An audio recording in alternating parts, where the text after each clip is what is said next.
Y I am a Hindu എന്ന പുസ്തകം എഴുതിയ ശശി തരൂരിന് ലേശം ശങ്കയുണ്ടോ എന്ന് സംശയം. പ്രാണപ്രതിഷ്ഠാ ദിവസം രാംലല്ലയുടെ ചിത്രം പങ്കുവച്ചില്ലെങ്കിൽ തിരുവനന്തപുരത്തെ രാമഭക്തരുടെ വോട്ട് കിട്ടുമോ എന്ന ശങ്കയായിരിക്കണം. എന്നാൽ സംഘപരിവാറുകാർ അവരുടെ രാഷ്ട്രീയ മുദ്രാവാക്യമായ ജയ് ശ്രീറാം വിളിക്കാനും വയ്യ. സീതയെയും രാമനെയും പ്രകീർത്തിക്കുന്ന സീതാറാം വിളിയോടെയാണ് തരൂരിൻ്റെ ഫേസ്ബുക്ക് പോസ്റ്റ്. തിരുവനന്തപുരത്ത് ആളുകൾ തരൂരിന് വോട്ട് ചെയ്യുന്നത് തരൂരിൻ്റെ ഭക്തിയോ വിഭക്തിയോ നോക്കിയിട്ടല്ലെന്ന് തരൂർ മനസ്സിലാക്കണം.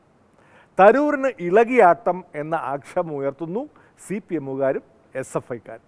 കോൺഗ്രസിൻ്റെ ദേശീയ നേതാവ് എന്ന് വിശേഷിപ്പിക്കുന്ന തിരുവനന്തപുരം MP ഫേസ്ബുക്ക് പോസ്റ്റ് ഇന്നലെ ഇതുമായി ബന്ധപ്പെട്ട് നമ്മൾ കണ്ടതാണ്. ആ ഫേസ്ബുക്ക് പോസ്റ്റിനകത്ത് BJP ഉയർത്തുന്ന രാഷ്ട്രീയത്തിനുള്ള ഐക്യദാർഢ്യമാണ് നമ്മൾ കണ്ടത്.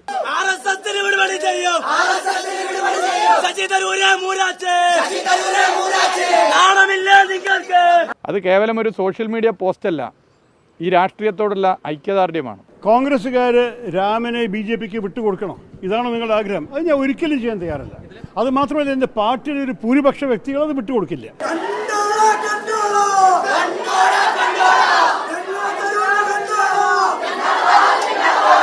രാമിന് വേണ്ടി പ്രാർത്ഥിക്കുന്ന എല്ലാ ഹിന്ദുവും ഒരു BJP-കാരനാണോ? ഇതാണ് ചോദ്യം. എൻ്റെ അഭിപ്രായത്തിലല്ല, അത് അവരാഗ്രഹമായിരിക്കും, പക്ഷെ ഞങ്ങളുടെ അല്ല. ഞങ്ങളുടെ പാർട്ടിയിൽ പലവരും രാം വിശ്വാസികളുണ്ട്. മതപരമായ വിശ്വാസം ആർക്കും ആവാം, അതിലൊന്നും യാതൊരു കുഴപ്പമില്ല. ഞങ്ങളൊക്കെ ക്ഷേത്രത്തിൽ പോകുന്ന ആളാണ്. ക്ഷേത്രത്തിൽ ആര് പോകുന്നതിനും ഞങ്ങൾ കോൺഗ്രസ് പാർട്ടി എതിരല്ലല്ലോ.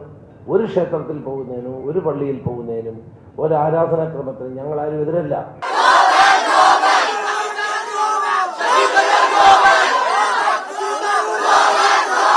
കേരളത്തിൽ BJP-യുടെ സംസ്ഥാന പ്രസിഡന്റ് പറഞ്ഞു, കേരളത്തിൽ സംസ്ഥാന സർക്കാർ അവധി പ്രഖ്യാപിക്കണം ഇന്നലെ എന്നുള്ളതായിരുന്നു. കേരളത്തിൽ UDF ആയിരുന്നു ഇപ്പോൾ ഭരിച്ചിരുന്നെങ്കിൽ ഒരാഴ്ചയായിരിക്കും ചിലപ്പോൾ അവധി. ഇങ്ങനെയാണോ മതസാഹോദര്യത്തിന് വേണ്ടി പോരാടുന്ന പ്രസ്ഥാനം എന്നുള്ള നിലയിൽ കോൺഗ്രസ് പാർട്ടി നിലപാട് സ്വീകരിക്കേണ്ടത്?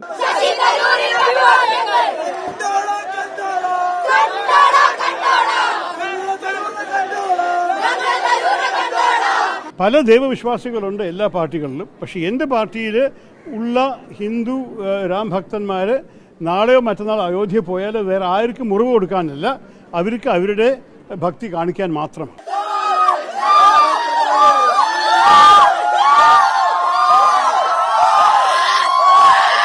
ഒരു പാർട്ടിയിൽ നിന്നുകൊണ്ട്, ഒരു പാർട്ടിയെ നയിച്ചുകൊണ്ട് മറ്റൊരു പാർട്ടിയുടെ രാഷ്ട്രീയത്തെ സഹായിക്കുന്ന നിലപാടെടുക്കുന്ന നിരവധി സ്ലീപ്പിംഗ് ഏജൻറ്റുമാർ കോൺഗ്രസ്സിലുണ്ട് എന്ന് സൂചിപ്പിച്ചത് ശരിവെക്കുന്ന ഇത്തരം നിലപാടുകൾ.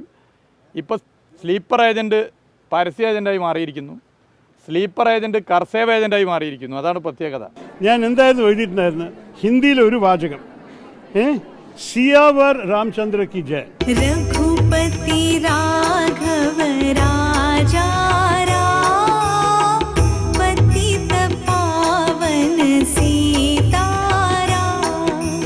ഞാൻ ജയ ശ്രീറാം എന്ന് പറഞ്ഞില്ലേ, കാരണം ജയ ശ്രീറാമിനെ ഒരു രാഷ്ട്രീയ മുദ്രാവാക്യമായിട്ട് ചിലവർ മാറ്റിയിട്ടുണ്ട്. അതായിരിക്കും ഒരു പക്ഷേ എളുപ്പത്തിൽ പറയാൻ.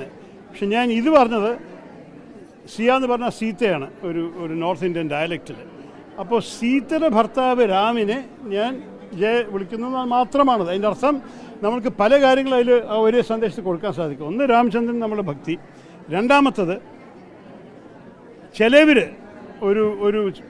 ഒരു മഹിള വിരുദ്ധ മൈൻഡ് സെറ്റിൽ സീതയെ ഒഴിവാക്കാൻ ശ്രമിക്കുന്നുണ്ട് രാമനെ. അത് എല്ലാ ജയ ശ്രീറാം മാത്രം രാമനെ ഒറ്റയ്ക്ക് കാണുന്നത്. നേരെ മറിച്ച് നമ്മളുടെ കുറേ നൂറ്റാണ്ടുകളായിട്ട് ഹിന്ദി സംസാരിക്കുന്ന ആൾക്കാർ രാവിലെ ഗുഡ് മോർണിംഗ് പറയുന്ന പോലെ രാം രാം എന്ന് പറയുന്ന പോലെ ജയ സിയാറാം എന്നും പറയും.